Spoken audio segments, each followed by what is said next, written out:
ঝাঁপ তালের তেহাই কত মাত্রা থেকে কিভাবে বাজাবেন সেটা আজকে আমি এই ভিডিওটির মধ্যে আমি আপনাদেরকে দেখাবো এবং শিখাবো। তো ভিডিওটি দেখতে থাকুন, একদম স্কিপ করবেন না। আর তার আগে বলি, আমাদের একটি ইউটিউব চ্যানেল আছে তবলা কাঞ্চন নামে। আপনারা যে ইউটিউবেতে চ্যানেলটি সার্চ করে আপনারা অবশ্যই চ্যানেলটি সাবস্ক্রাইব করবেন। আমরা সেখানে নানান ধরনের তবলা টিউটোরিয়ালের উপরে লং ভিডিও আপলোড করে থাকি এবং তার সঙ্গে শর্ট ভিডিও আপলোড করি। আপনারা অবশ্যই চ্যানেলটি সাবস্ক্রাইব করে ওই চ্যানেলটির পাশে থাকবেন। আপনারাও সেখানে নানান ধরনের তবলা টিউটোরিয়ালের ভিডিও দেখতে পারবেন এবং শিখতে পারবেন অনেক কিছু।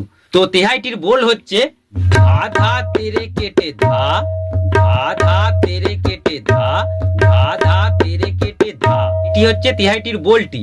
এইটি আপনাদেরকে বাজাতে হবে ঝাঁপ তালের সঙ্গে 3 মাত্রা থেকে, মানে ধিন না ধিন ধিন না তিন না ধিন ধিন না ধিন না, ধা ধা তেরে কেটে ধা, ধা ধা তেরে কেটে ধা, ধা ধা তেরে কেটে ধিন না ধিন ধিন না তিন না ধিন ধিন না ধিন না, ধা ধা তেরে কেটে ধা, ধা ধা তেরে কেটে ধা, ধা ধা তেরে কেটে ধিন।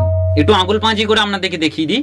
ধিন না ধিন ধিন না তিন না ধিন ধিন না ধিন না, ধা ধা তেরে কেটে ধা, ধা ধা তেরে কেটে ধা, ধা ধা তেরে কেটে ধিন না ধিন ধিন না তিন না ধিন ধিন না ধিন না, ধা ধা তেরে কেটে ধা, ধা ধা তেরে কেটে ধা, ধা ধা তেরে কেটে ধা। হয়তো আপনারা বুঝতে পারছেন।